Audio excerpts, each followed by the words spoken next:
Hello guys, how you doing today? I'm Dan and this Dano's Trains. I'm trying to produce another video here. Oh, I'm sorry. I forgot I had these on. There we go. Anyway, safety first and I'll explain this in a second.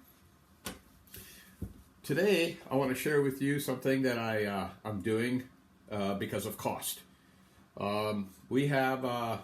I have tons of flock that I have made here, and I was just separating it with a piece of screen here, taking out the large chunks and trying to reduce the bulkiness of the flock.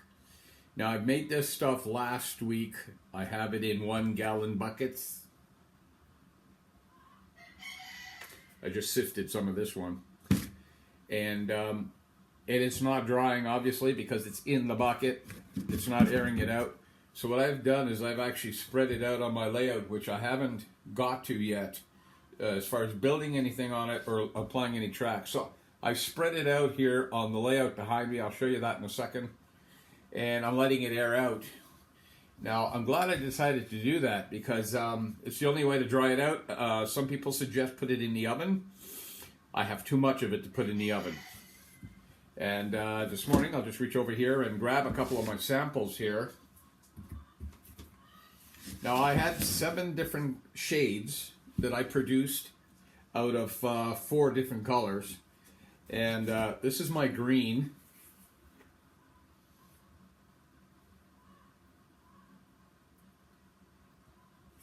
I just sifted this stuff.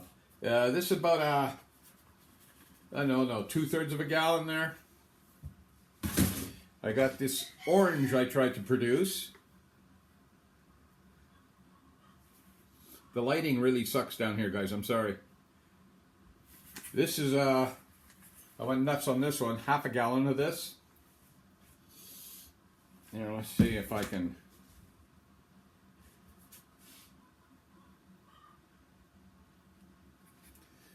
Okay, now, if I were to guess what size this is, I would say this would fall in the category of 1 mil.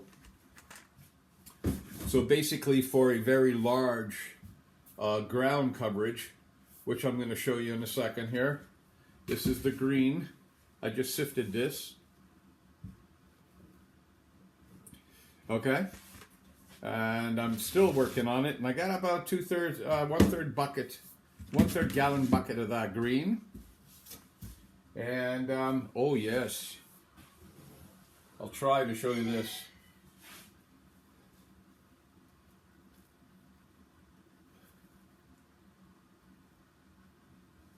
I'll tip you over here. Now this is a brown, and it's really wet. And I have a lot of it.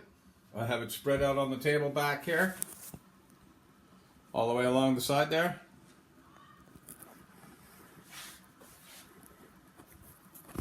So I'm trying to air it out so it dries faster. That's been there since last night. So I obviously, when I made this stuff here, I put a little bit too much water in it, even though it still produced brown flock. It's actually quite lighter than the color you're seeing now because it's wet. All right, so I got a lot of it. So I've got greens, I got an orange, and I'll have a brown. And what do I have here? That's it. Because I've mixed some of the colors up to make different tones. Now, after you sift it, you get undesirable sizes and dirt and weird stuff in it. And I'll just pick you up here and show you that.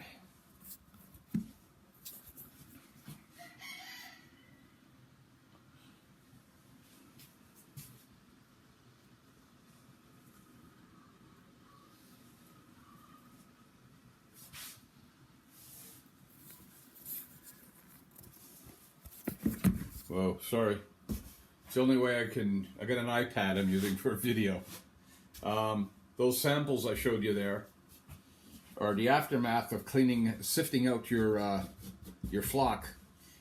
Now, a lot of this here could be used for coarser scenery. You can hedges. You can probably use some of this for hedges. Very heavy pieces left over. Don't throw it out. Don't throw it out. I mean, this is sawdust. It costs you probably next to nothing unless you went and got sawdust somewhere and you had to pay for it.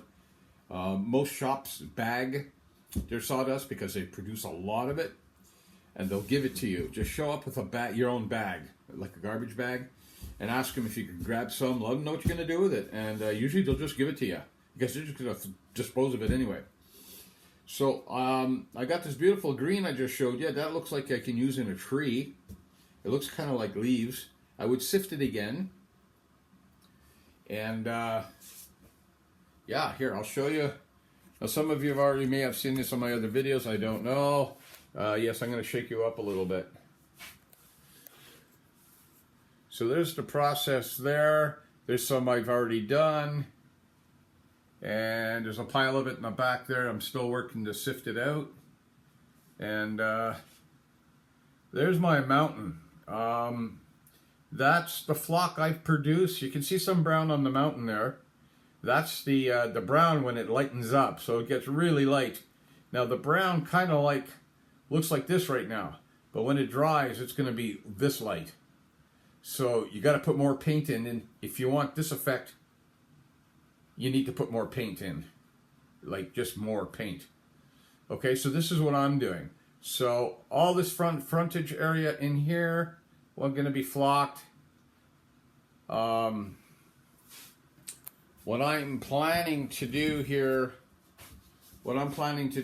is I'm going to have small industrial areas along the way, around the back of me here. And of course, this will end up going all the way to the other end of the room there. There's a bridge on one of the modules back there. The room's a mess right now, but just to give you an idea, all that's going to be train work there.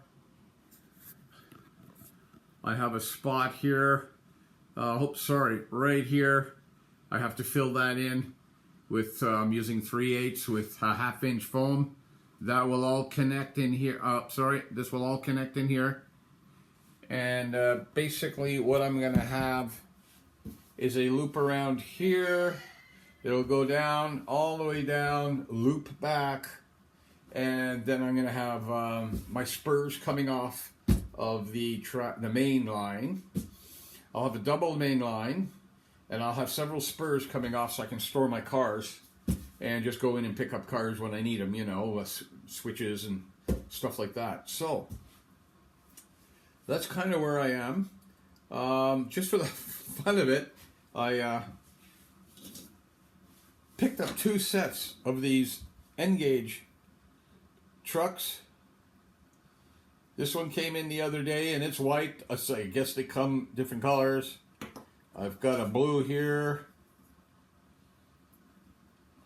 I'm gonna hit the hobby this weekend and find out if they got little stickers or transfers. I can put names on these or something and make them a little prettier. Now, what you can also do, sorry about jumping in and out of the pictures, I'm just sort of doing this on the fly.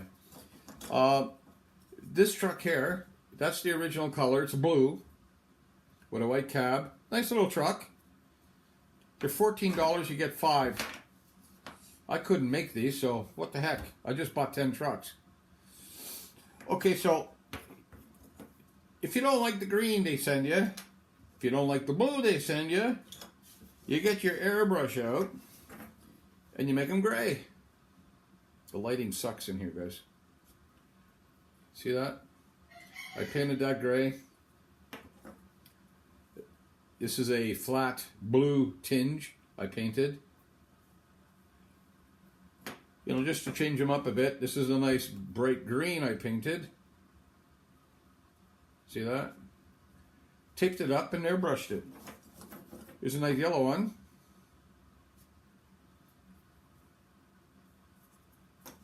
This is just for scenery. That's unpainted. I didn't mind some of these. The reds are not bad. But the blues were nice, but I just didn't think they popped enough. So I've got myself a fleet of 10 trucks here.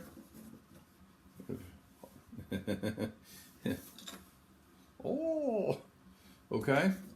And yeah, I'm going to see if I can get name stickers, some kind of logos I can stick on these trucks, and set them up somewhere in one of my industries when I get one put up. Maybe a bagging industry or some kind of feed industry, and I can just have those trucks sitting there. Like I said, you got 5 for $14, and I thought it was okay for what they are. I even planning to paint some of the cabs on them. This green, it's pretty dark. I might just change it and, I don't know, maybe paint the cabs the same color as the box. I'm still playing with that. Yeah, so I think right now that's all I have for you. I've been having trouble posting videos. I posted 2 videos and I went back in to look at them and there was no vocal, so I don't know what happened there. So I sort of wasted my time with those videos.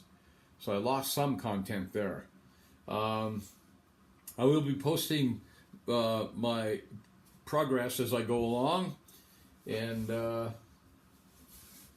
I am building N-Gage. I am using Kato track system. Why?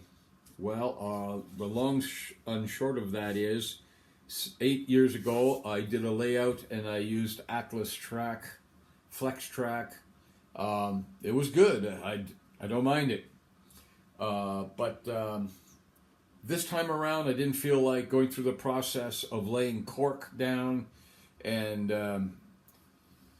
you know, just laying out the track. The Kato system, if you take your time and get yourself familiar with the radiuses they have, you can pretty well cover anywhere you want to go. I got a Y switch there. I paid $49 from Amazon. If you don't have to buy this stuff from Amazon, don't.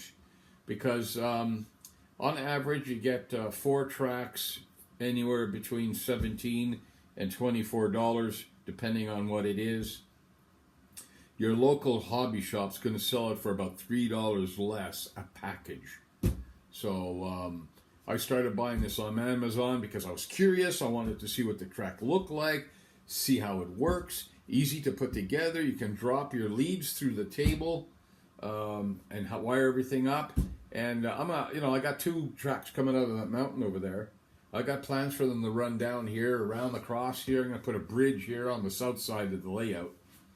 And then they'll jump over to they're 2 foot wide here, and they're going to go 27 feet all the way to the end, 8 feet across, and 12 feet back this way. So I think that'll be more than enough track to start modeling around. I'm also not planning to have many buildings because I don't have much practice building them from scratch. And I tried a paper kit. It looked okay, but I'm not convinced that if you look at it, it looks real. But it definitely looks like a structure. So if you throw it out there and stick it in the corner, you'd probably be able to sell somebody on it. I still like the 3D effect of a building, so I'm probably looking at kits, regardless if they're plastic or wood. Now, unfortunately, I built one. Excuse me, I'll get it.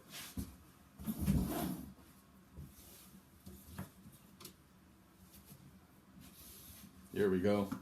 Now, this is an HO kit because I was planning to do HO on this side, and on the north side, I was going to do N-Gage. So I stopped and thought about it for a while, and what I decided to do is go N-Gage throughout the bottom layer. And I'm going to have 2x4s going up the wall, which is going to support a separate deck about 1.5 feet wide. And I'm just going to run HO all the way around the top of the room over the existing layout. But that's down the road, so hopefully I live long enough to get that done. Right? So I picked this up, Amazon, $19 again. I was super curious about it. It's interlocking.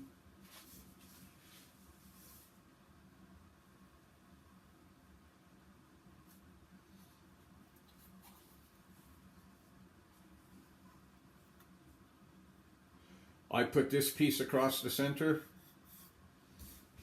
because when they finished the roof on it, it just butted. It didn't look right. So I just took 2 pieces of material scrap and I ran them across the top to make it look like it's capped. I also painted the inside yellow, which you'll never see unless I stick a light in there. And they did provide inners.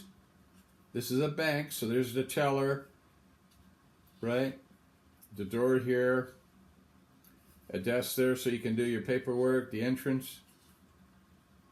See that? The vault in the corner there. Yeah. So I thought for 19 bucks I couldn't produce something like this. I don't have none of that fancy machinery. So I purchased it to see what it looked like. So this here I would definitely sell off as a HO. Now unfortunately I went back in to see if they had something else similar. They got tons of kits like this, but you can't really all use them on a train layout. Some of them are just, I don't know, out of proportion, certain type of houses. So I don't think I'll be purchasing any more of these. See the little chairs in the front there? Somebody took the painstaking time to plan this out on a laser cutter, I guess. And all those pieces fit in there. See that? I was just blown away about how it all fits. The stairs. It's all, you glue and plug. That's it. I took a week to build this. I did some of the bottom, some of the top, you know what I mean? I wasn't in a rush. And I was going to paint it, and then I looked at it and I thought, you know what? No. No. I'll probably end up spraying it with some flat sealer, just so it doesn't get stained or easier to clean it. But this is on standby until I get an HO track gun across, and I'm just going to have a couple of them laid out over the module just to make it look like the train's moving past a structure. I don't have many HO stuff. I bought this Union Pacific 27, 28, 29, 30 years ago off a hobby shop that was closing its doors, $27. DC. I've got another one here.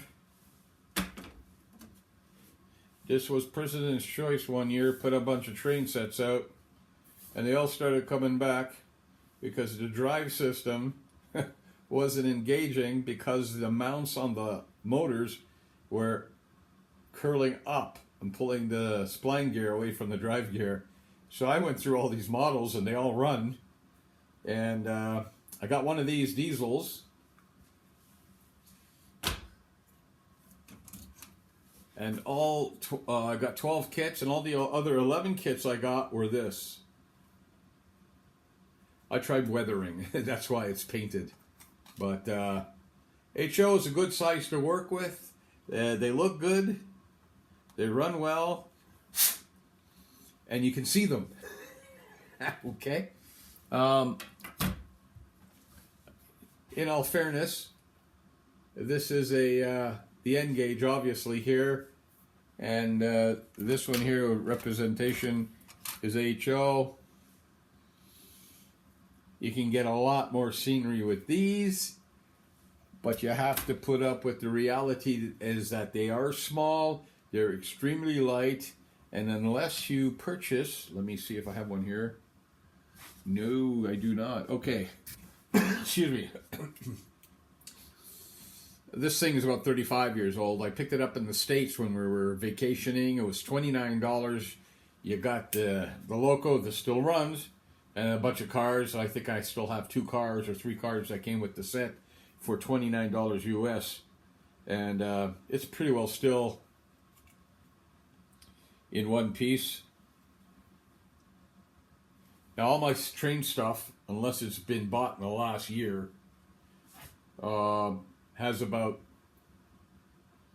maybe an hour's running time on it. So the product is still fairly new. I just had to lube them up to make them run a lot better. So anyway, these are my favorite here. I don't know why. I love tankers. This is a newer version. You can tell by the knuckle on there. And I hope that didn't affect the video. I'm running out of power. And this is the old version, but I love the color of these ones. Lee Valley. Hopefully I'll be able to find more of these. And I love these tankers, so I'm a tanker guy. So anyways, I'm Dan with Dan Knows Trains. Please like and subscribe. If there's anything here that you've seen you like, or you have some comments or questions, please leave a comment and I'll try to answer them for you. So I guess that's it for now. Have a good day and happy training.